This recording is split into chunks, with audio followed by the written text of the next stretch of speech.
No, no, no, no, no, no, no, no, no, no, no, no, no, no. Steve-O knowing.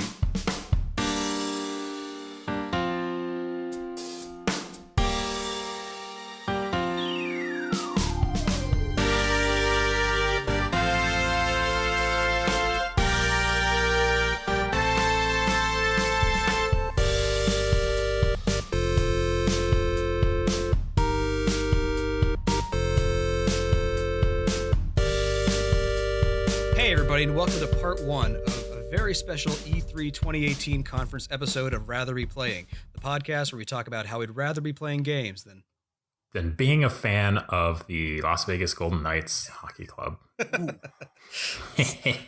I'm Josh. I'm Elliot. And I'm Steve-O. Oh, that's just mean, Elliot. I didn't mean it mean, but I'm just so excited because our hometown team has a national championship, and it was just one of those times that, you just come out and you're super proud of your town, you're super proud of your team, and hockey fan or no, it has been, if you've seen the news at all, it was a wild ride. It was pretty impressive. And yeah. Elliot, I can't believe you went to the best game of the finals. You lucky bastard. I got to go. I didn't buy tickets because they were exorbitant, but my father-in-law helped us out and somehow swung us some tickets to go to the last home game, which was the one where they beat them 6-2, wasn't it? 6-2. That was the most crazy game, man. The amount of goals that they scored, the amount of penalty kills that they had, the amount of times the opposition hit the post, the amount of fights. I couldn't believe that you were actually at that game. I'm not the hugest hockey fan, but that was some entertaining shit, I gotta say. it was so loud in there. My voice was dead, high-fiving people you don't know all around you. And after every goal, and we went with my in-laws, a couple of their friends were out in DC, which is why we had the tickets, because they got 4 and 2 were meant for my in-laws, but they couldn't go. So they gave them to us. And so felt a little bad sitting next to 2 Vegas fans watching their team get completely obliterated. That's so good. But oh my God, just knowing the Caps, knowing their history, 6 of the last 7 years, they get knocked out in the second round. And so many of those were game 7s. So many of those were right there about to make it. And even of those, so many were in overtime. Well, they certainly deserved it. I don't think anyone would begrudge them it.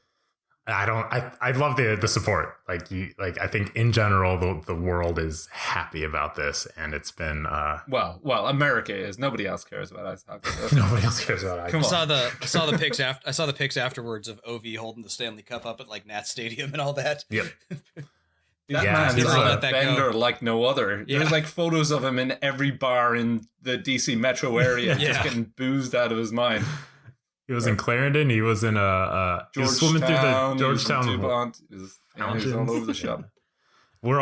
It's the first time I've seen a team truly and I don't know if this is the first time it's ever happened. It's the first time I've seen a team really celebrate exactly what's on their mind. No holds barred. No, let's go on our private yacht and celebrate quietly. It's let's take this into town with all our fans and spread it around. And it's, I've never, since I moved away from DC, this is the hardest it's hit me, was just not being in town for that. But I made a few trips down there. I got to go to the parade. I got to go to the last home game, as you said. And I'm fucking exhausted, but it's been just a really exciting time. Good stuff. And that's enough from Rather Be Sporting.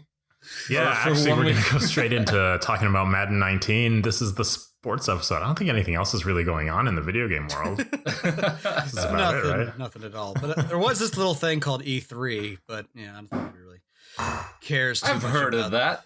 What? E3? That was last year. This is E4 now. No. That was a stupid joke. That was bad. Thanks for the sympathy laugh, Steve. It's what I do, man. It's what I do. But yeah, we had E3 this past week, and for the past 4 days, it's just been nonstop gaming news. And in lieu of us talking about our stuff, we're going to be talking about E3 for this episode, because I know I've been kind of glued to Twitch for 4 days straight watching all this stuff. Yeah, me too. I've watched a lot of fucking conferences. Yeah. And most of them have been entertaining. Yeah, most. Some were, yeah. But yeah, we'll get to that. Was there anything on par with Devolver's conference last year? Because I remember that one was... So Devolver did the same thing. I mean, different stuff, but they're basically making the Devolver cinematic universe. It's an ongoing story. So there's even a to be continued for next year. Oh my God. But we'll get to that. But first up, we had EA. And I mean, it's EA. I know Steve-O's favorite company. EA. You know what you're getting from them, don't you, Josh? You're getting Battlefield and Battlefront. You're getting FIFA and Madden. And you're maybe getting one indie, maybe two. I think we got two, actually, didn't we? Yeah, there were a couple there. So let's just start off at the beginning, though. The first thing they showed was the new trailer for Battlefield 5. Looks great. I love that the internet's up in an uproar about the fact that there's a woman in World War II, because Battlefield's always been really, historically accurate. Because no women have ever been involved in a war ever. It's all fought by men. It's just, they fly women out of the country before anyone has a war. That's how it goes. The outrage is hilarious. But the of course wonderful thing about Battlefield is now there will be a battle royale mode that will be added after launch. Surprise! Who did see that coming? I know, very shocked. I actually thought EA had an ounce of shame and wouldn't have just jumped on a popular bandwagon. But hey, EA doesn't have an ounce of shame. What are you talking about? I thought they had an ounce of shame, not much more. But they didn't. What was it? The Twitter joke was 6 minutes in, and we get 6 minutes into the conferences, and we hear our first announcement of a battle royale game. Yeah, Sums it up. Didn't take long. And what was the other thing that they mentioned about Battlefield 5? It was that you could move turrets. Was that really it? That the weapons, like the positioned weapons on the ground, you could actually move them around? I mean, that's something, if it's something they haven't done before, but it's not like mind blowing or anything, but okay, it's kind of neat, I guess. But spawn killing, what do you call it? Spawn camping. Spawn camping is the phrase I'm looking for. Cheers, Elliot. just aim the turret at the spawn point. Spawn. I haven't played a Battlefield game in ages, so I don't know. We'll see how it goes. A lot of people like them, so I don't know enough about it to know that moving turrets is a big deal. So in the early 1900s, there was World War I, and then a little bit later was World War II, and there have been these games about war where you shoot Nazis. At least so I heard that there's no Nazi flag or something like that maybe in the trailer or in the game, and it was just like a meme on Reddit where it was really? I don't know. No Nazi flags at all in the Battlefield 5 trailer or whatever World War II game there is. But then Wolfenstein, it's everywhere. Yeah, exactly. Not shying away from it. But and then so next thing they showed up was Steve-O's favorite franchise, FIFA 19, which will also have favorite franchise as a kid, maybe. Will this also have a battle royale mode? Yeah, I think 22 players enter and 11 leave. Strangely enough, FIFA 19 has got Nazi flags. I'm not sure why. We've got to look into that. It's pretty bad. It's a Sepp Blatter thing, I think. But their big announcement was that they now have the license to the Champions League, which UEFA, was it was the one last thing that Pro Evolution Soccer could boast until last year. Lads, I feel so sad. Well, I would feel so sorry for them if it wasn't for the fact that Pro Evo's Konami and fuck Konami. Yeah, can't win there. Yeah, it's either EA or Konami. At this point, it's just a complete demolition that FIFA are doing on them. I don't know, but it's for other people, not really for us, is it, lads? But so they also had a new Star Wars title. It's called Jedi Fallen Order. It's taking place between episode 3 and 4. You play as a Jedi. It's being developed by Respawn. Not Respawn. No, it's Respawn. Oh, it is Respawn. Yeah, it's Respawn. I was thinking of DICE. Sorry, it's this. So the original Battlefield games were DICE. Yeah. Yep. Sorry, not the original ones, but the most recent ones. So they're passing off to a new developer, which is interesting. No. This isn't a Battlefront game. No. This is. I meant like as a Star Wars, like only DICE had been doing the Star Wars games, but now Respawn, this is their first chance to go with their own Star Wars game, and it's a single player focused. Which is kind of cool that Respawn are getting it because apparently the Titanfall 2 story was really good. It was meant to be one of the best stories of 2017. So I'm going to go back and give that a go. I'll play it with you. I've started it, but keep getting distracted, and I've heard that as well, though. So you will. Yeah. But the actual announcement for this one was so awkward. It was Andrea Renee sitting beside, what's his name? Vince Zampella. Yeah. And like trying to ask him just the most boring questions because obviously she's hosting the thing. She's not able to ask anything, in depth or anything that they would be afraid to answer. And even the bland questions she was trying to ask him, he was just being like really awkward and strange about answering it. Will you be able to use buttons on this game? It was so bad. Then what was next up, Josh? They had a sequel to Unravel 2. I like Unravel. Did you play that? I haven't. No, it does look interesting, kind of like a co-op platformer. It's a really pretty, like relaxing, like it's got this like soothing music, and you're just this platforming thing. Kind of reminded me of like Little Big Planet a little bit aesthetically. Aesthetically, yeah, that's pretty spot on, I think. Yeah. Ellie, could you see yourself playing this one co-op with Amy or anything? I don't know about with Amy, but if it has online co-op, I'll definitely play with my brother because he loves the first one as well. Oh, that's pretty cool. That'd be good, yeah. Yeah, and the developer who came on was, I think it's a Swedish company, isn't it? What do you call them? Coldwood Interactive. And the developer was quite like, goofy and he was really happy to be there, kind of overawed and stuff. So it was kind of cool. Nice. Yeah, I didn't catch that part of the conference, but sounds like I missed some nice awkward moments and some nice moments. Yeah, totally. The other indie was pretty good as well. But after Unravel, I think, was that when they went from this like charming little indie to like a big bro fest, Madden 19. On PC though, it's going to be on PC. On PC, yes. People are excited about that. Not on Switch though. It hasn't been announced for that at least yet. That's kind of surprising. Yeah, after they fully committed, it seems like, to having FIFA on Switch, but no Madden, no NHL, no NBA Live, but that's probably doing it a favor. They just haven't figured out how to make the Joy-Con gimmick work for football or hockey. Yeah, you strap them to your feet and then for hockey. I think for Madden NFL they had this like really big build up. Some guy, Young Kev, like how it was his life stream to win the Madden championship, and he finally did it in Madden 18 last year. And then him and one of the Pittsburgh Steelers players come out, and they're all like, "Woo, yeah!" And the crowd was just so silent. Yeah. It was so brilliant. It just really summed up that crowd is press, and what they really want to see is more of the indie stuff, more of the surprises and new announcements. Well, when you come out douching it up about Madden, nobody cares. Well, the next one they were looking for though was, sorry, Ellie, go ahead. I was gonna say I feel like they do this every time. Like it reminds me of Xbox's conference last year, just bringing out all these new cars. Yeah, it's like, these guys aren't like gearheads. These guys aren't grease monkeys. They're here for single player video.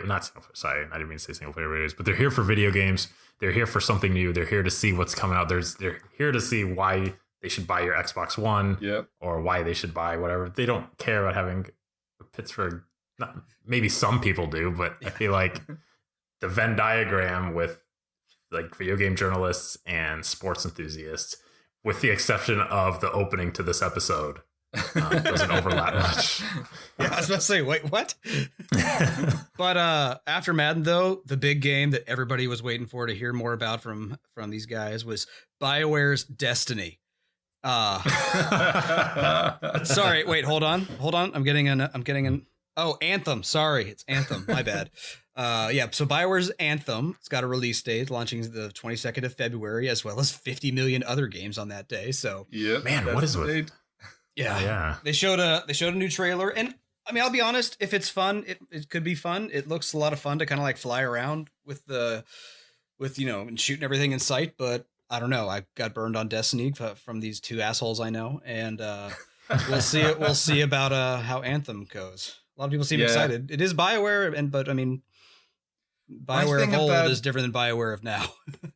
Yeah, I agree, and that's what makes me sad. I want the BioWare of old. I want Mass Effect again. I want Dragon's Age. Not to go off on a tangent, but does anyone know off the top of their head around when EA purchased BioWare, or were they always a part of? I think it must have been before Dragon Age Inquisitions, right? Okay. So actually, was it before Dragon Age 2? They might have released Dragon Age 2 as an EA game. I was thinking it was right after like Knights of the Old Republic or something, and then everything. I don't think EA was involved with Origins, so I'm not. So I don't know. Oh, no? Go back. I don't think so, but they definitely weren't. They didn't own them when it was Dragon Age Origins. There's a clear delineation. I think so. Yeah, I think like Dragon Age 2, they were trying to get it, something turned over, something for a console market. Pretty sure they were owned by EA at that point. Either that, or I'm just, showing how much I hate EA by blaming them for that. I'm on board though. Well, so you might you might hate EA, but they do have a habit, and they finally done it again, of rebooting classic franchises. And the next one they showed was a new Command and Conquer game. Oh yes, it's a mobile RTS that is basically focused around King of the Hill, not capture the flag, like domination. Clash of Clans. Clash of Clans is the phrase you're looking at. Yeah, that too. Well, yeah. So there's like 2 points on the main map in the middle of the map that you're trying to hold and keep the other guys from getting. So classic Command and Conquer shit. Yeah, so there's that. I think the crowd was about as hyped for this as they were for the Madden 18 winner. And they showed so much gameplay of it. I was like, no one gives a shit. Totally. Don't need a full screen like mobile projection showing me how you're tapping on shit. And was it even out now? Was it even one of those where they say, go download it on your phone now? No, it's not out yet. That's so weird. Don't show a mobile phone game unless people can go download it right now. Yeah. It's going to be free anyway. What's the point? Yeah. Just do it. Just real quick. EA purchased BioWare in 2007, which was right after Mass Effect came out. Okay. And 2 years before Dragon Age Origins, but it was probably in development.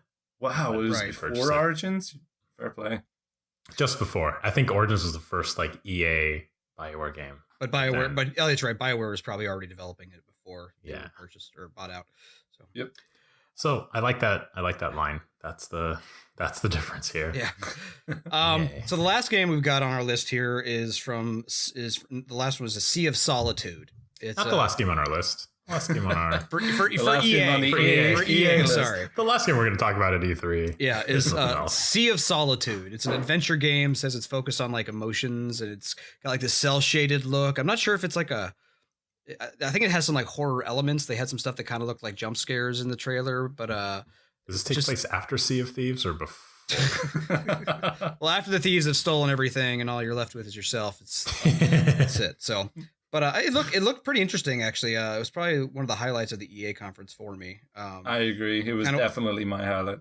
I still need to hear a lot more about it to kind of understand what the hell's going on or what kind of game this is. But it looks interesting, though. I did like that they had, was it the head of the studio there? Her name's Cornelia Geppert. Yeah. And what is it, Joe May or Home Studios? Yeah, I know you're talking about, but it's not coming to me. Yeah, she was so cool. She was like clearly blown away by the fact that she was on that stage. She kept like stopping and like taking big deep breaths and like apologizing and stuff. Yeah. And she really, when she was talking about the game, she wasn't trying to sell people on features or on, and you could do this and this. She was just telling people about the story and where she got the inspiration from it. Yeah. And it's all about loneliness and how loneliness can like basically turn you against yourself and make you, in this world, the main protagonist is suffering from such severe loneliness that's manifesting itself in the world. Right. And she has become a monster. And it's got this really interesting aesthetic. Looks like nothing else. And I don't know. It was definitely a highlight for me. Yeah. Wow. So the last thing on EA before we move on is they announced Origin Access Premier, which is a premium subscription option for Origin. PC only. It's $99 a year, but it also seems to include like games that just come out when they're on release day too. So it starts this summer and it will include games like Anthem and Battlefield 5. So I mean, if you like EA games, that actually sounds like that's not a bad deal. I mean, I don't think I need another subscription on top of the ones I currently have. Totally. But I mean, if you're into like need the latest Battlefield or FIFA or what have you, doesn't sound like a bad deal. It's pretty impressive, I thought. So it's like all new releases, no holds barred, basically. Yeah. Kind of like Xbox Game Pass. Game It's Pass, also out. Like, we're heading right into games as a service here for AAA releases. Of course, the only thing is EA can only do it on PC because presumably console makers still want them to sell games for their consoles. It's only so PC. That they can take a slice. It's PC only. Yeah. But speaking of Xbox Games Pass, the next conference up on that was on the following day was Microsoft's, and I'll be honest, it was probably one of my favorite conferences that we had. I mean, I give Microsoft plenty of shit here and there, but that was a pretty good conference. Totally. I've heard it was rapid fire. It was one after another, which is what we ask for in a conference. Mm-hmm. Yep, no attention spans here. Just give us the goods. And they started off strong with a new Halo announcement. Halo Infinite was announced. A new Halo with the worst name ever. Halo Infinite. BioShock Infinite. Fuck off. Just call it Halo 6 if it's Halo 6. And if it's some kind of games as a service, tell us. Come on, that's what they're going to do, presumably. So when I saw this title, I was like, is this a free mobile game? Or should be called Halo Destiny. Because that's what they're going to try and do with it. Halo. With the Battle Royale mode. Halo Rings of Fate. Oh my God. So is this basically just new Halo 6? Yeah, they didn't say. It was a bit of a, what do you call it? A Fallout 76 situation for me. It's Halo Infinite. Is this actually single player? Are they pretending it's single player? And then are they going to tell us on down the road it's actually always online or MMO style, Destiny style? Oh, no, it totally is with the name like Halo Infinite. That's definitely what it is. And there's another one in the Bethesda conference as well. But we'll get to that. I mean, they showed it during the Microsoft one too, but we'll get to that. So next up, they announced a sequel to... Well, actually, this isn't an announcement. We've seen this before.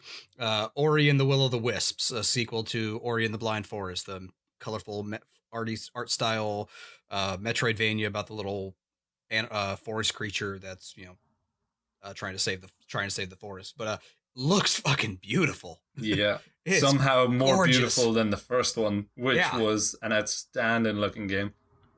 Yeah, I still need to finish the first one. Maybe I'll go do that. I got that and Hollow Knight to work on. All these Metroidvanias. I know. Next up, something that was teased a while back was From Software's new title, which originally they had just shown basically the words "Shadows Die Twice" and like a blood stain. So they finally announced it. It's a game called Sekiro: Shadows Die Twice. It's like a style of kind of like a Dark Souls type game, but it's set in feudal Japan. It looks pretty cool, pretty stylish. Like it looks so awesome. I want it so badly. I want it right now. They showed a fight scene where you're just like in this like courtyard, and there's just cherry blossoms and leaves and whatever, just like flying all over, just like you'd watch some movie set piece. It looks really cool. I don't know. We'll see how it goes, but it's from Software, so it's probably going to be at least good. It showed a few bosses, and it also showed at one point where you're attacking and some kind of like prompt appears in front of you as you're attacking towards it, or not prompt, but some kind of it looked like they were adding certain things to the standard Souls combat, which kind of really got me interested. I think I read something recently before I got on here, and I hopefully I'm not misreading this or this is about the wrong game, but I think it's about this game. basically, instead of like having like health bars, you basically have like, for lack of a better term, poise or a stance. And so like you need to, it's kind of like Bushido Blade, where you need to either wear down your enemy through attacking, parrying and blocking and things like that. And then you get a hit in and can actually kill them. But same thing can also happen to you. Yep. So it's a little different than your standard health bar, I think, from what I was reading. That sounds so cool. Yeah. Do we know if this is directed by, was it Toriyama, who did the Dark Souls and Bloodborne games? Is this the same? I'm not sure, actually. I just tried to search for it, but I don't see anything coming up. Yeah, I would love to know that. But yeah, it's pretty interesting looking. I'm excited to see how it comes along. Next up, game I'm actually really excited for is Fallout 76. I know there's still kind of a lot of stuff that's unknown about it, but I love the Fallout world. It's basically what they are billing it as a shared world with like you and a few dozen other players in a world that's like 4 times as big as Fallout 4. And why did they say that? Why did they say that? 4 times as big as Fallout 4. It doesn't matter. It's a different type of game. You don't compare those. No one cares. Yeah. And stop making bigger games. We don't want bigger games from you. We want more curated stories. We want worlds that feel lived in. This made me so mad. I like the fact that the map's bigger. No, Fallout 4 was too big and too boring. But it wasn't because it was big. It was because it was boring. It's different. If you do something with it, then that's fine. If they do something, but it's harder to do. Well, yeah, I know. But it sounds like it's a you could build up a base where you want. You can go on quests and join up with other people. I think you can also fight each other people. But what really sold me is that there are still nuclear silos around the map that you can find and drop on people. So, of course, they didn't tell us any of this in the Xbox conference. Yeah. Xbox conference basically just introduced... it's the same trailer as before. A trailer, which in fairness was a really cool trailer. I like a good Fallout trailer. And Country Roads playing, and it's set in West Virginia, and it was kind of cool. I have to say, even for all my cynicism about this game, that trailer really got the heart pumping. Yeah. It sounds like Fallout Destiny. Yeah, it really does. Or Fallout, which the Division could Fallout. be good.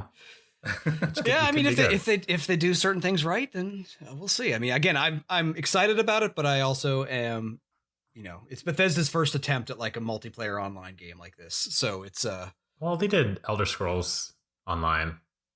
Yeah, but this is I don't know. That's practice. Yeah, that came out 4 years ago. I feel like we'll see. But the way Destiny has failed spectacularly, I feel like they've got a really good roadmap for what not to do. Yeah. Yeah. So I hope they can pull it off, but cautious, because I love the Destiny idea. I love that. Like, I want single player games. But I mean, like play it a by co-op yourself. game, you can play with your friends, and it's a persistent world that you don't have to pay for monthly fees, and you can just get on and like. Wait, but the Elder Scrolls, you had to pay $60 for the game, and you had to pay monthly. Yeah, no, I'm comparing it to Destiny. That way, though. He's talking about Destiny. Elder Scrolls is an MMO. Yeah, this is just like so could Fallout 76. I know. I think it's. I don't think it's. I guess it could be. I doubt it's going to be subscription. If it is, I would be shocked. I agree. They better have learned from the Elder Scrolls Online. I didn't even think that was a possibility. Yeah. Now I'm scared. You should be cautiously optimistic.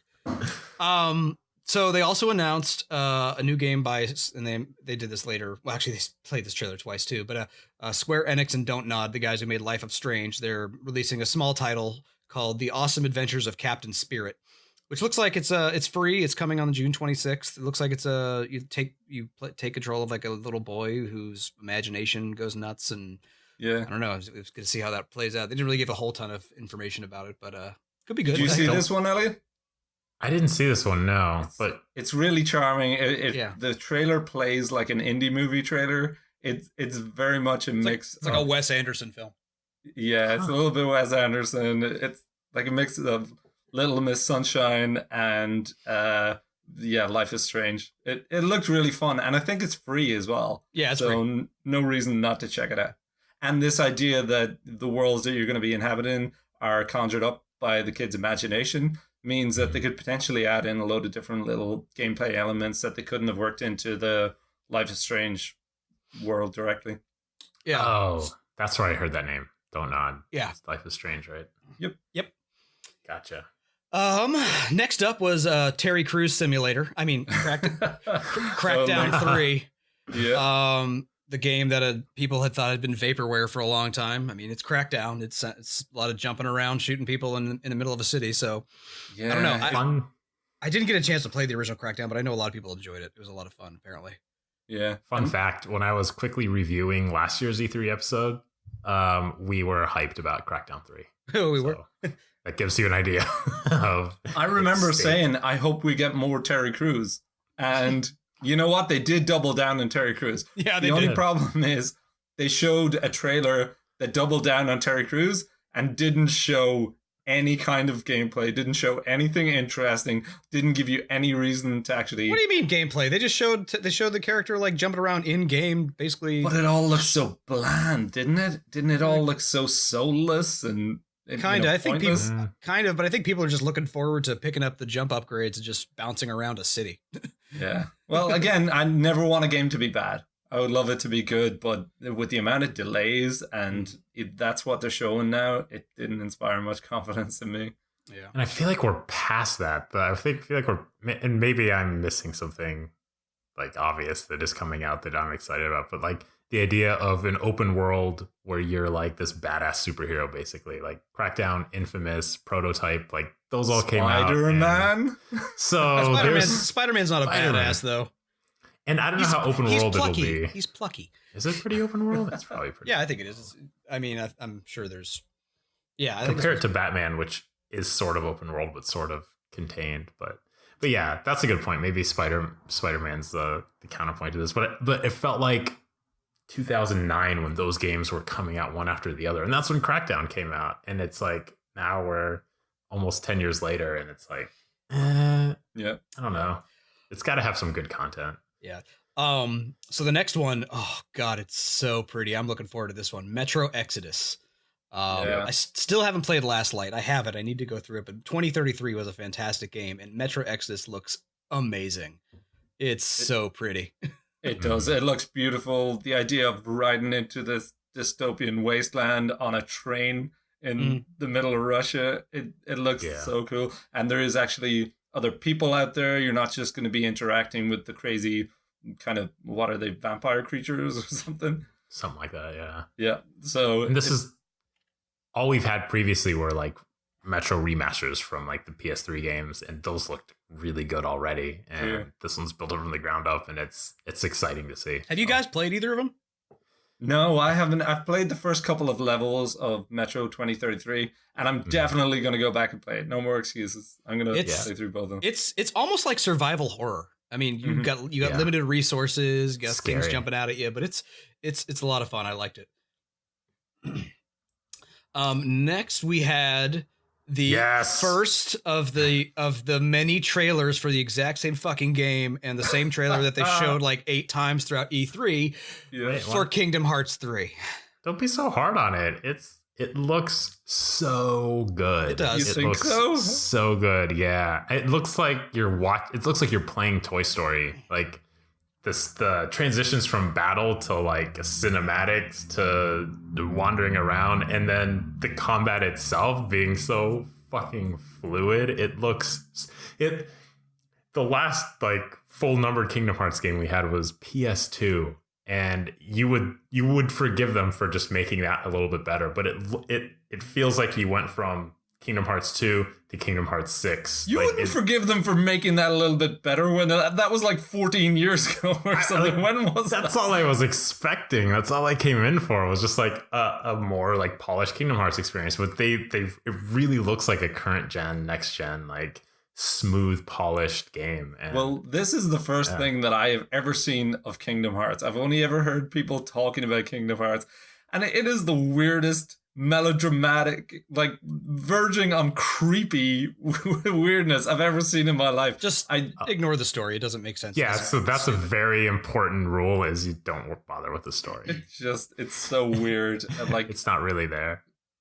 It's probably the worst, most convoluted story in the history of storytelling. My nephew's like super excited No about joke. this. He like keeps trying to explain the story to me, and I'm like, I don't care. Stop talking to me. And there's just no way you could explain it to someone. Like, you couldn't even make it into a book. It's just yeah. I mean, I'm at a loss for words. Yeah. Well, don't worry. We'll talk about we'll talk about Kingdom Hearts 3 again multiple times to talk about we'll actually use the exact same. We're just going to copy and paste this conversation 4 times throughout the episode, because that's how many times they showed that same fucking trailer. Yeah. It looks good though. Yeah. Did you actually, before we move on though, did you see the Pirates of the Caribbean world? That I was actually pretty impressed with that. They had that in Kingdom Hearts too. No, I know, but the graphics they used. Oh yeah. 4, they like, you know, the rest of the game is really cartoony, but because Pirates of the Caribbean's in the real world, they made like the characters look like almost real. That was kind of cool. I could smell Johnny Depp. I felt like just like the dreadlocks. Yeah. Okay. Again, the creep factor of Kingdom Hearts is way too strong. No, it's Kingdom Hearts fans. Oh no, he's talking about the game. I'm fine. Next up, Forza Horizon 4. Yes, finally! I didn't think they were gonna do this. Such a surprise. I'm being a dick now. It's set in Britain, and there's, you know, variable seasons. Wasn't that what they were selling? I will say it kind of looks interesting. I'm not a huge fan of racing games, but I'll play them. But yeah, it's like a shared open world. There's like the 4 seasons happen. Like, you know, so if it's winter, you'll slide around a bit more. If it's spring, you know, you'll probably have a lot more rain to deal with. It looks pretty. And looks like you basically just kind of, I mean, I'm sure there are actual missions or whatever, or like challenges and things like that. But you can also just link up with people and just say, I'll race you to, you know, County Cork or whatever. County Cork's in Ireland. You can't do that. I know. Yeah, I mean, I don't know. We'll see. I mean, I'm sure a lot of racing fans will like it, and it was really pretty. So, if it's awesome, we should all get it. You two. What's the likelihood of that? You two first. Very slim. It's so slim. Before we move on to the rest of the games for the Microsoft conference, there was a big announcement in the middle of this where the Xbox division has acquired 4 different gaming studios. They acquired Ninja Theory, Undead Labs, Playground Games, and Compulsion Games, which is why you're seeing games from these guys, you know, announced during this conference. But yeah, I mean, Ninja Theory is a big one. Playground Games is a pretty big one too. Yeah, so that's some interesting.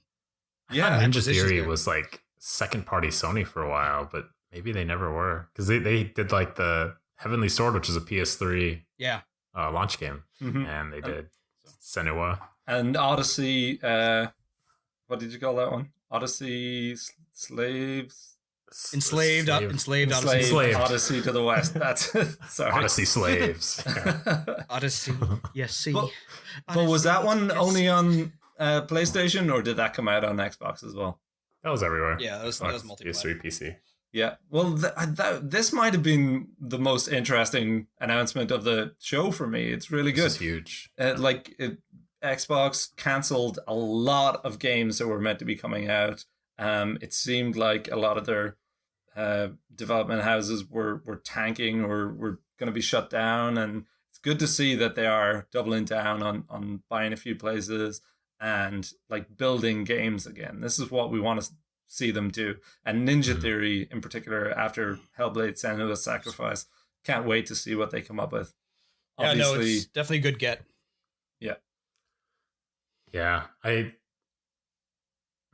guess that doesn't mean that they're going to be like Xbox exclusive, right? Because all Xbox games are going to be on PC now as well. Yeah, so I think so. Yeah, it should be good. The strangest one there for me was Compulsion Games. Why? What have they done? Because they build We Happy Few. Yeah, but that's being published by Take-Two. So the fact that Microsoft are bigging up a Take-Two published game is really interesting to me. I guess it's probably because they have nothing else to show for Compulsion Games, and We Happy Few is such an interesting looking game.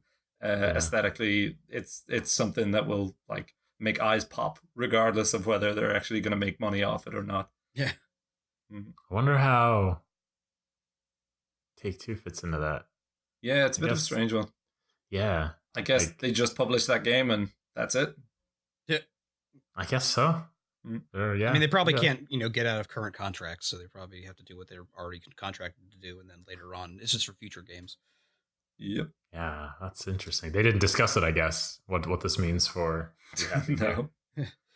All right, so Microsoft conference again. It was just rapid fire. They kept bringing stuff. So the next one they announced was real quick. You skipped over they also opened a brand new studio. Oh, right. An original studio led by the Crystal Dynamics, the Initiative, former Crystal Dynamics. Yeah. That's exciting. That's Santa Monica. In Santa Monica, yeah. Not to be confused with Santa Monica Studios. Well, right. Yeah. Okay. And so, the next up was the Tales of Vesperia Definitive Edition. Yes. Have you played this, Elliot? I've got it on Xbox 360. Yeah. It looks fantastic. It looks beautiful. It made me want to buy it when I saw this. I was wondering how I had never seen it before. It's widely regarded as the best Tales game. It's up there with one like that, between that and Symphonia and maybe Tales of Destiny. Those are really, really highly regarded. And they're all standalone games, are they? There's a couple. Yeah, there's a couple that are direct sequels. But for the most part, yeah. Yeah. And the direct sequel ones aren't as popular. It's definitely more of a standalone thing. Yeah. And this one, when it came out, it was an Xbox exclusive, and then eventually it got ported to PS3, but in Japan only. Right. So if you didn't have an Xbox 360, you weren't going to play this. And it's one of the few games that still hasn't been BC-ified for Xbox One. And this is pretty huge news. I recommend checking out Twitter and seeing like the Bandai Namco Twitter account and the Tales account. A tweet from 2015 or something like that when they were asking about Vesperia. So they finally went back and responded, okay. Or something like that. So good. That's awesome. But on Switch too, I'm excited for that especially. Yeah.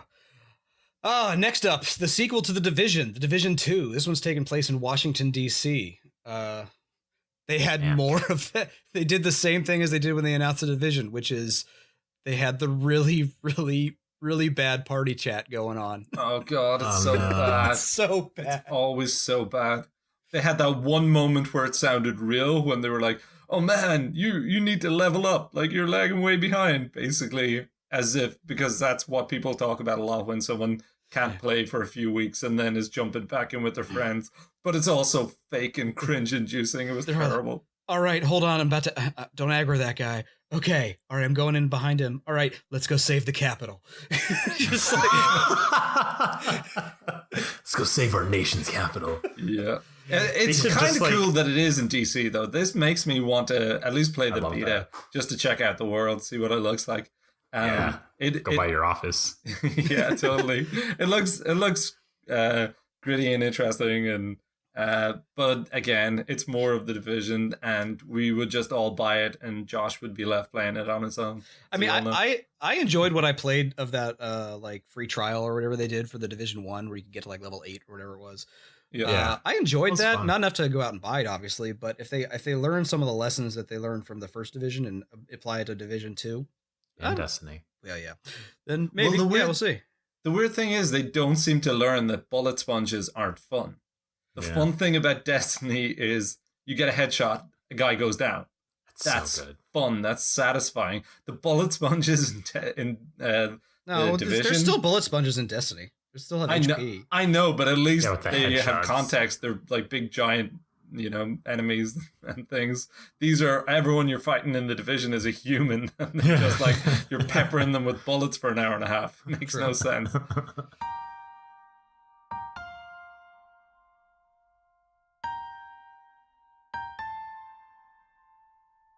So next up was Shadow of the Tomb Raider, which showed Lara in a helicopter or a plane? I can't remember. That Flint goes down. On a scale from black to gray, how dark was this? It was dark. Dark. Yeah. This one takes her to like a Mayan temple, whatnot, to like prevent some sort of like apocalypse. So it's I don't know. It's more Tomb Raider, but looks pretty. Yeah, we'll see. I enjoyed 2013, even if I thought it was a little bland. So we'll see. I like 2013 too, but I feel like this reminds me of like the original Prince of Persia games, not the original ones, but like Sands of Time, which was really good. And then like the next two just got way too dark and moody. Emo. I feel like, and even though people didn't want it, they're like, stop, bring it back to the colors. And then it's like, no, we want him to get evil. well, I think the idea of a Lara Croft descent into madness could be a really interesting story. I just don't believe that this studio could pull it off necessarily. Do you think that's what they're going for? Oh, totally. Oh, okay. We'll get to that trailer, in the gameplay trailer that was shown at Square. We can talk more about it. Yeah, but they're definitely going for a much darker theme, and I'm not sold on it yet. Next up was the highly anticipated skateboarding game announced by Creature Studios. It's not Skate 4, which everybody thought it was. It's another game called Session. If you're a skateboarding fan, you might like it. But yeah, they didn't really say about that. Tell us anything about it. I still miss Tony Hawk Pro Skater 3. So yeah. Capcom finally announcing Devil May Cry 5. The worst kept secret in games seriously. for like 8 months. It looks really pretty. It's got a lot of weird facial expressions that I saw, but it looks pretty. It looks like a lot of fun. Actually, I haven't played a Devil May Cry game, but I know a lot of people love them. And actually having played like Nier Automata, I mean, I know it's a very dumbed down version of like the DMC fighting system, but might be something to kind of take a look at. Itch. Yeah, maybe. I played through the first one and it was fine. All that build up, it was all right. The thing that really cracked me up was like they talked about it as if Devil May Cry 5, we're bringing back the long run series that everyone really cares about, and fuck that DMC shit. And it was like, whoa, wait, didn't a lot of people like DMC? Yeah, they were so like going back to real Devil May Cry. Not initially. Ouch. There was a lot of when the DMC reveal came out, a lot of people were like, "What the fuck is this?" Yeah. But it's got high review scores. Everyone who played it enjoyed it. This one was such a strange announcement. It was like, yeah, fuck those guys who made DMC. Devil May Cry 5, totally different. And it's like, okay, if you say so. Weird. Wow. Yeah, as Josh said, it was hated at first, but then people started to like it. But I've only played the first one, and it was, as first games go, they're okay. But from what I've heard, the third and fourth one are outstanding. And the second one is there a collection anywhere? Yeah, there's an HD collection. Yeah, I think it's just the first three. Is it on PS3 probably though? Yeah, I think they ported it to 4 and PC, right? Yeah, I'm sure they did. I know it's on 3 at least. Might pick it up on Steam at some point. Yeah. The Techland also announced a sequel to Dying Light, a direct sequel to the game. Played a little bit of the first one. It's not bad. I just was having some issues running it on my computer. I'm tempted to pick it up for $11 on PS4. Oh, is it on sale right now? Oh yeah, I think it is on sale right now. The most interesting thing about this announcement was that Chris Avellone is writing for it. Yeah. And that there's going to be branching story paths, and it looks really interesting. It's kind of got me wanting to play Dying Light just to get a feel for it, how it works, and because this, I'm really interested in that. It's zombies with guns and parkour. Nice. But yeah. Oh, Josh, you skipped one that I really liked though. What? Oh no, wait, you've got it down further, but it was before this. Tunic. Oh, okay. The one about the little foxes. It looks like an asymmetric Zelda clone of a little cheery fox with cool chiptunes playing over the top of it. Man, I really wanted to play it. Yeah, it looks so fun. It looked like a cross between 3D Dot Game Heroes was already a Zelda clone, but this is more like I don't know, like an isometric. It looks a lot smoother. It's not really 8-bit aesthetic, but it was adorable though. Yeah, it looked fantastic.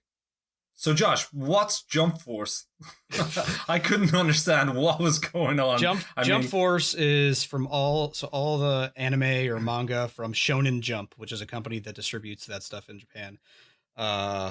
Getting together and beating the shit out of each other, basically. It looks like Is there like a standard game type that it does? Is it like 3D action? Is it? I think it's like a 3D fighting game. I think. Okay. Are any of them any good? Like, have you ever bought one? Have you ever played one? The fighting games? These ones, the jump games. Oh no, not really. I haven't played any of the games. No. No. But I mean, I've seen some of those. I've seen like Death Note, the anime, for instance. But other than that, I haven't really played any of those games though. Okay. So are they just for fans, basically? I mean, yeah, this is fan service the game. Basically, it's like Smash Brothers for anime. Yeah, but are they like kids games and stuff? Because Dragon Ball Fighter Z came out, and presumably you would say that was for fans, but it's also meant to be a really good fighting game just in its own right, isn't it? Yeah. Yeah, but I mean, they didn't tell us much about this. It was just a trailer, so I have no idea what the details are about this game, other than now you can have Monkey D. Luffy punch Light Yagami in the face. So, yeah, I don't know. I'll ask my nephew. Just real quick, we're an hour in and still on the second of 7 showcases. Yeah. Just so we get an idea of how we're spending our time. All right. Well, should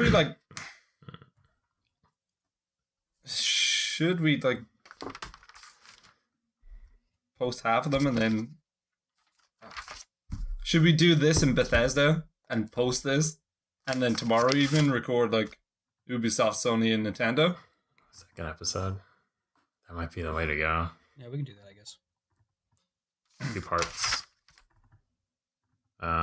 So what were we saying? Finish this and do Bethesda? Yep. Yeah, I like the sound of that. Okay. All right. That's a good place to split it. Do you guys want to split it? Because we definitely.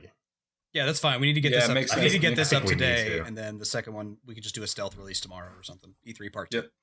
Yep. Okay. Awesome. All right. So next up, the game nobody knew they what? I can't record tomorrow. Friday I can. Friday do you want to just record everything right now and then? Oh shit, that's gonna take all night. Yeah. What are you thinking? If we were gonna do that, why even split it up?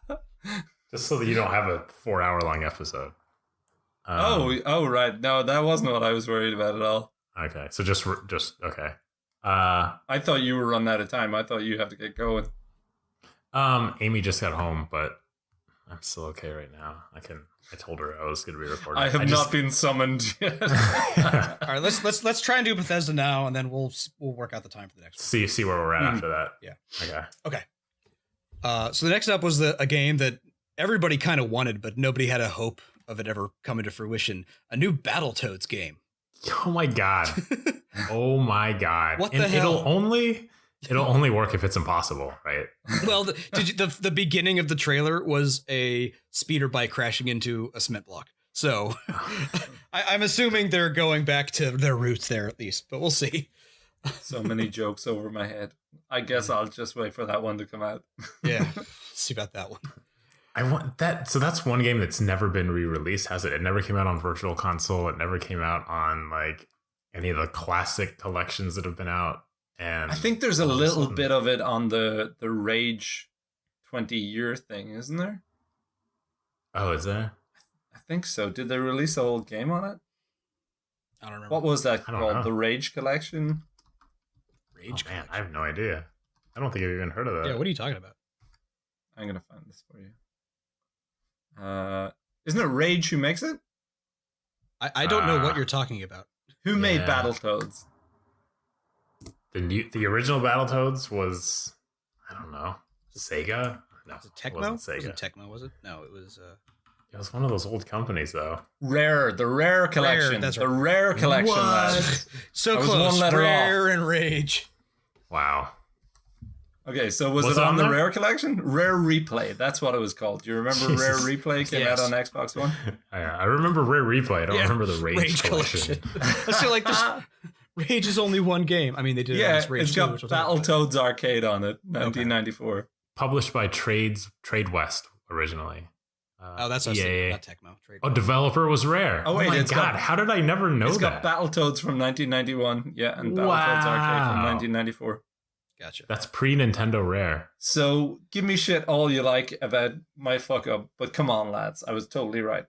Wow. Yeah, good call, man. Don't worry, Steve-O. Yeah, they're pretty easy games, so I think you should give them a shot. Go ahead. Do you have Rare Replay? Don't think so. I thought about picking it up a long time ago, but I'd probably be terrible at it. Next up, this was also covered in the Square Enix conference, but they announced Just Cause 4. So you get to play as Rico again. You get to strap your grappling hook onto planes and fly them into things and just cause massive amounts of destruction on an island again. You had me at strap on. Of course I did. I remember trying to play Just Cause 2 like way back in the day, but my PC at the time did not work well with it. So that's a game I've been meaning to go back and give another shot. Because it just sounds like causing wanton destruction just in funny ways. If you can, I mean, I know there's a story and missions and stuff, but still. I agree totally. That game and like the Saints Row games, I feel like I constantly have installed because I always tell myself I'm going to jump in and just have so much fun doing nothing. Yeah, and I just never done it. Totally. Yeah, I downloaded Just Cause 3. I would think it was a PS Plus game on PS4, wasn't it? Yeah. Downloaded it. Haven't booted it up. Never. Yeah, I think you got to be in the right mindset for that. Totally. Drunk or high.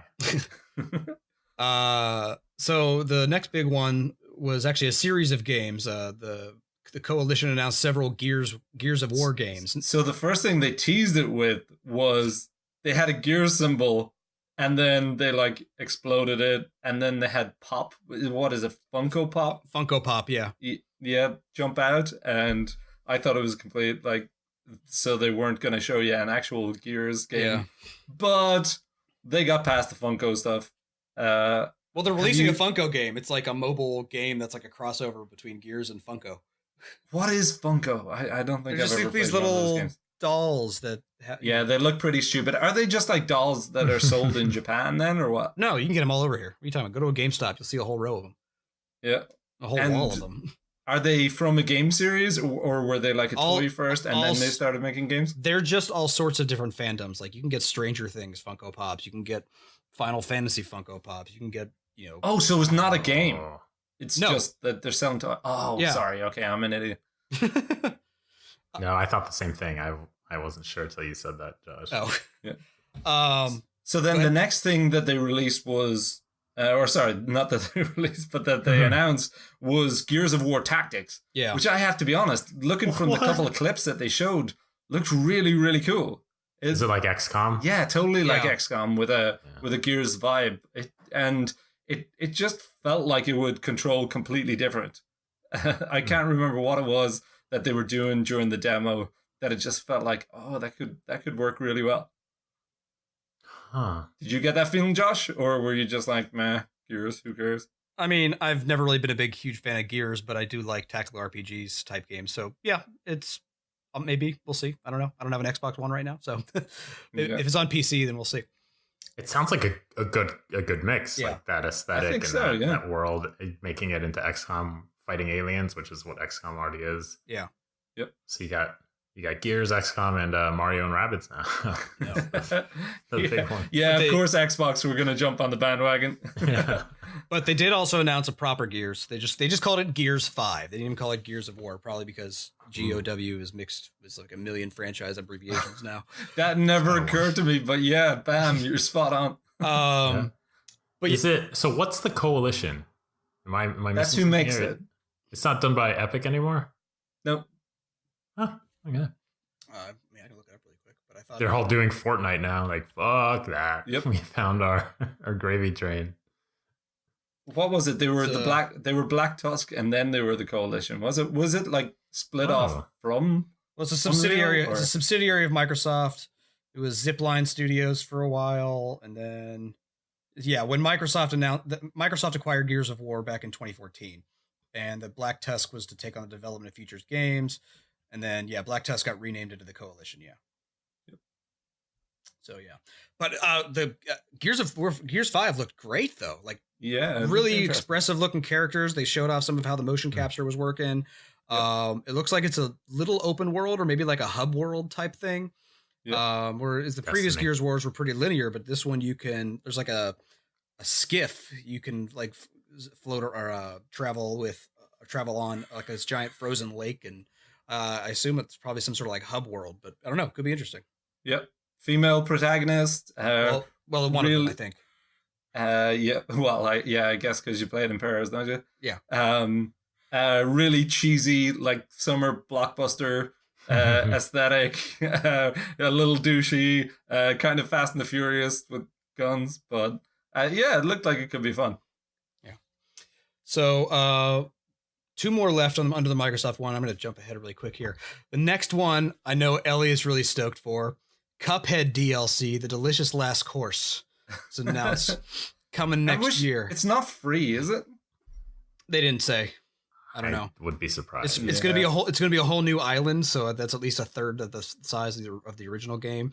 And there's a new playable character, Chalice Girl, or something like that, with different moves, different skill sets, and things like that. So I loved Cuphead, so I'll probably pick it up at some point.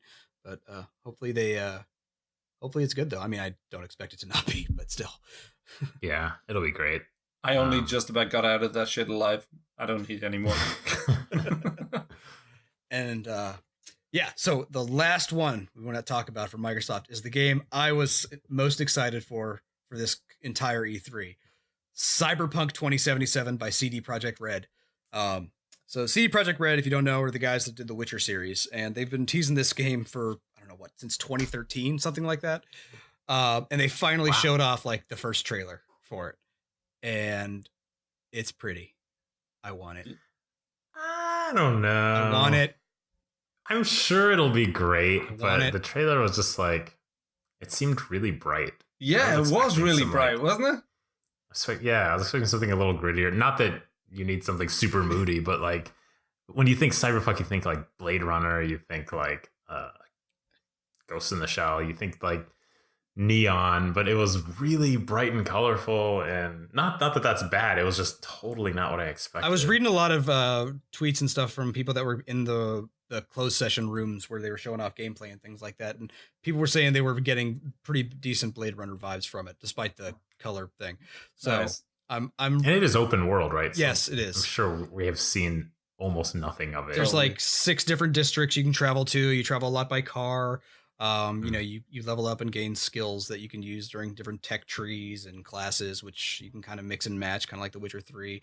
Seems to be a heavy emphasis on gunplay rather than like stealth or anything. But yeah, I mean, again, its details are still kind of sketchy. There's some stuff kind of trickling out here and there, but CD Projekt Red has been fantastic, and I think this will just be amazing, and I will be shocked if it's not, and very disappointed and sad. Yeah, I quite liked how colorful it was. It felt like more of a world, it's not going to be night all the time. Sure, yeah. Presumably, unless like somehow the sun has been blocked out by an evil villain or something. But it looked like the people were really going about their lives. I mean, in a crazy cyberpunk kind of way. But God, I can't wait for this game. I think it's going to be amazing. I have complete confidence in CDPR. Isn't that right? Yep. Yes. And the idea that there's more gunplay in it, Josh. Yeah, the fact that there was no guns in any of the Witcher games, I can't wait to see how it feels. I bet it's so good. Yeah, I have no doubt it'll be amazing. It just kind of, after all this build up for all these years, it was, I don't know, maybe there was no way to meet that. But I think so. Like if it had just been like grim noir and, people meeting and in hushed tones talking about stuff, and then somebody going hacking something, you'd be like, boring, same old cyberpunk that we know. Very true. That's a good point. It was very different from what I expected. And I just, in terms of like showing things off, it wasn't one of my like top 10 or anything. That's all. It was definitely one of the ones I was most excited for. Probably the number one. So I mean, it was what I was most excited for sure. Yeah. But yeah, I mean, obviously we would have loved to see some gameplay rather than just a trailer. But still, that too. I'm just glad there was something finally. Yep. So that was it for the Microsoft conference. Again, probably one of the stronger showings. Yeah, a lot of that stuff they showed was multi-platform, not necessarily Xbox exclusive, but pretty strong showing overall. The next one we had on the same day was the Bethesda showcase, the Bethesda conference. They first started off by showing Wait, they first started off by dressing up in Caps jerseys and going to Vegas for the Stanley Cup final game. Oh, nice. Did you see that? Yes, I did. Because from LA, you can drive to Vegas in a few hours, and Bethesda is a suburb of Washington, D.C. Yeah. So I thought that was so cool to see. You should have hung out with Todd Howard at the game. Well, he was at the Vegas game. I was at the one before okay. that. Otherwise, totally. But the first Friend game of the show, future guest, Todd Howard. Yeah. Oh my god.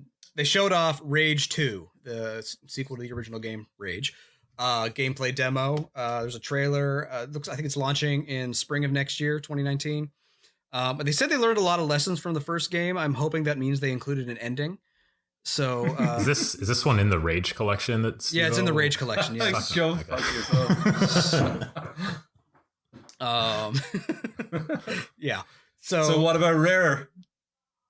What? What did you think? Oh god. I just did that. Cut this out. No, you were joking. No. So what about Rage, lads? What about Rage 2? What did you think? It looked pretty good. I mean, it's a first-person shooter, and it's the id Games guys. So I mean, it should be pretty nuts. I mean, I think it'll be fun. I mean, I gotta go back and start playing the first game a bit more. Did you see this one, Elliot? No, I didn't see this actually. Okay. I didn't even Did you watch any of this? Did you watch any of the show, Elliot, other than the Nintendo? Other than the Nintendo one? Bethesda, I saw most of the way through actually, but I did not see the Rage thing. Okay, so Rage 2, how I would describe it as like it's got a different feel from the first one for a start, which was kind of desolate and dusty. This one seems a lot more colorful, a lot more bright and vivid.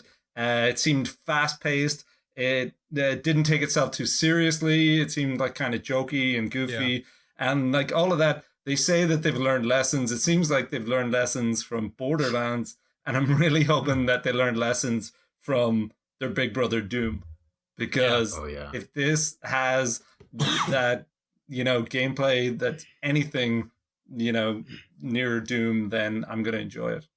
Yeah, and speaking of Doom Eternal announced. Doom Eternal? Why? Sorry, Doom Infinite. Yeah. They're all the same. Doom Destiny. That's what it is. Yeah. That's what they're doing. It was just a trailer, but man, if it's anything like the first one. Oh.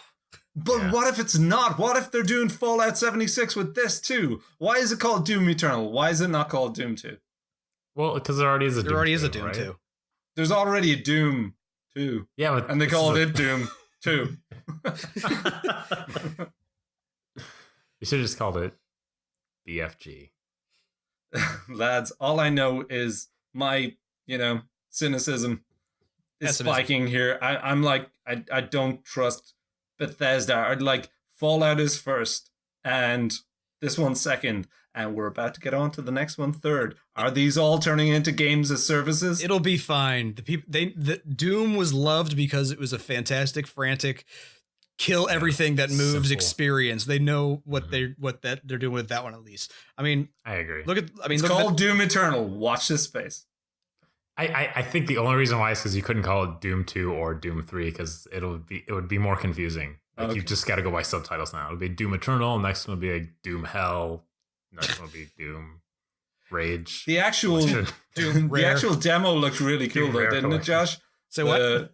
The crumbling cityscape. Oh yeah, it looks like hell has crossed over finally.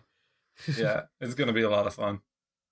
No, single player. I about to say I look forward to Doom as a service.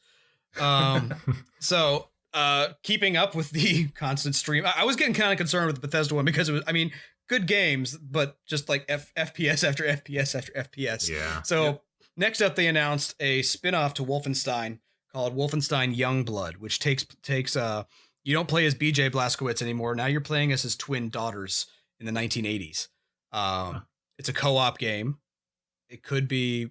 Again, I loved Wolfenstein, and I didn't play the second one yet, but it's a lot of fun, and if they co-op could be great too. So totally agree.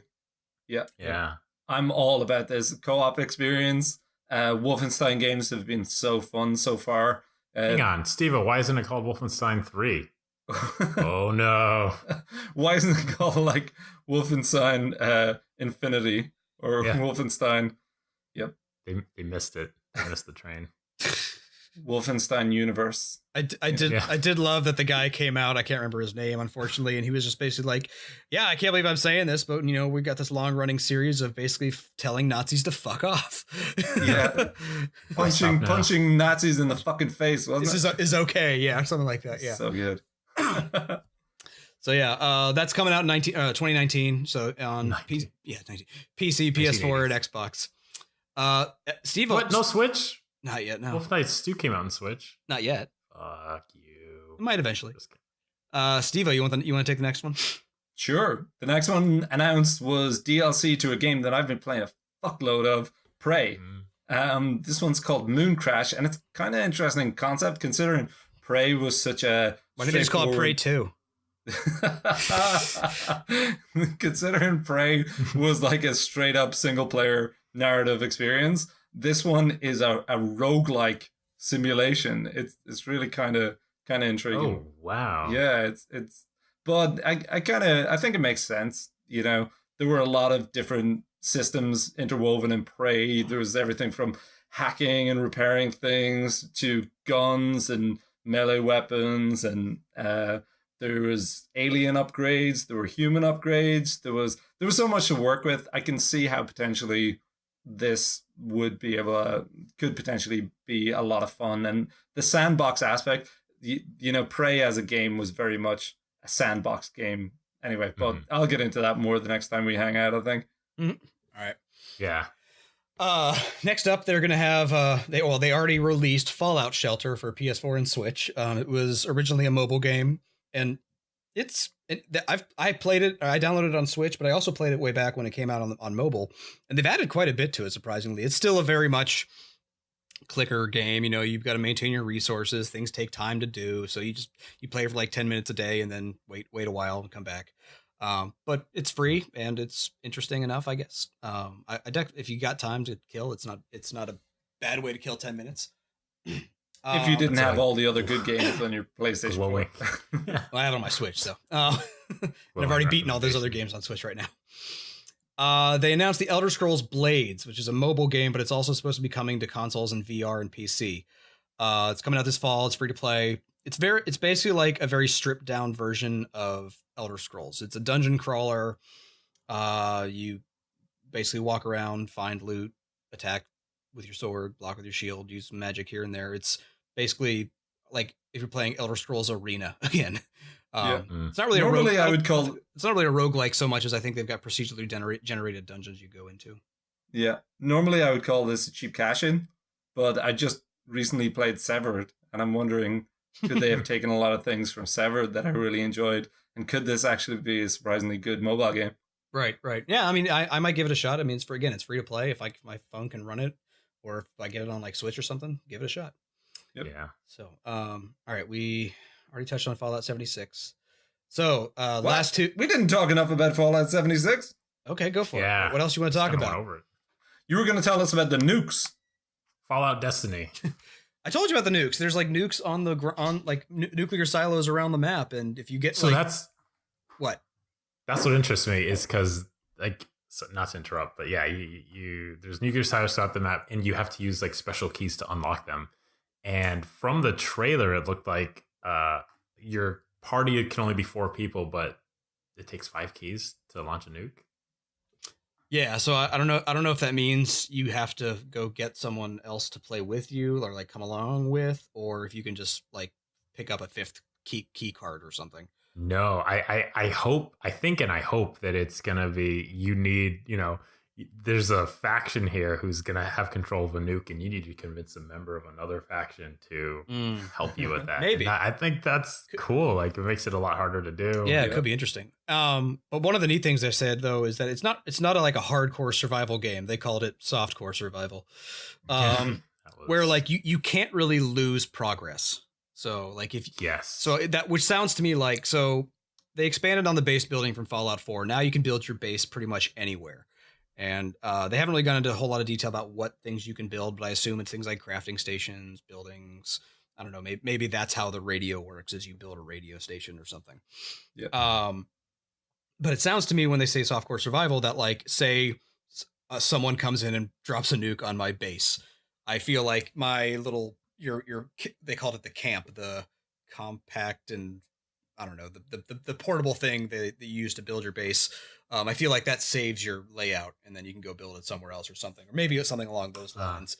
That way you're not being constantly griefed by other players. Mm-hmm. And it also sounds like PvP is like an opt-in thing. So like if someone starts shooting at you, nothing really happens until you start shooting back at them or something.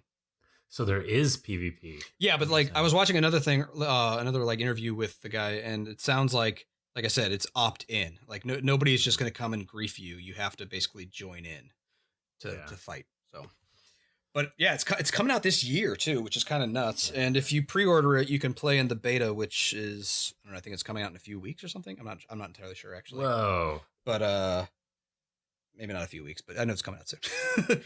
But launches November 14th. So again, I'm not going to pre-order it, because I can't. But I'm definitely looking forward to it. So it's on my radar at least to watch, to make sure it's good enough to warrant a purchase later.